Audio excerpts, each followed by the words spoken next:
اچھا، کیا اطلاع کیا ہے کہ مولانا صاحب کا وفد کتنے لوگوں پر مشتمل ہے؟ وہاں پہ وہ جائیں گے تو ظاہر ہے ہیبت اللہ اخونزادہ صاحب جو ہیں وہ تو کابل میں نہیں ہوتے، تو جی وہ مولانا صاحب کی جو سرگرمیاں ہیں وہ کتنے دن تک وہاں پہ ہوں گے؟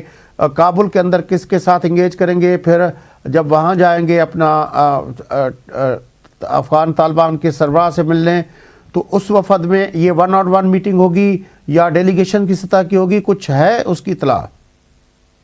ایک تو یہ ہے کہ ڈیلیگیشن کا تو پتہ ہے کہ پاکستان سے کون کون لوگ گئے. پاکستان سے جو لوگ گئے ان میں جو ان کے بلوچستان کے امیر ہے وہ گئے ہیں، اور جنوبی وزیرستان سے جو ان کے سابق MLA تھے وہ ہے، باجوڑ سے جو سابق سینیٹر ہے وہ ان میں شامل ہے.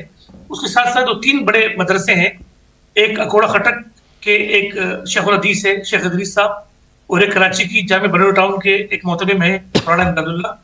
تو یہ ان کا ایک علماء کرام کا ایک ڈیلیگیشن ہے کہ وہ لوگ ہیں جن کا افغان طالبان کے اوپر اپنا بھی ایک اثر ہے ایز اے استاد شاگرد یا ایز اے عالم کی حیثیت سے. اب تک یہ معلوم نہیں ہے کہ مولانا کا شیڈول معلوم نہیں ہے کہ مولانا کس کس سے ملیں گے.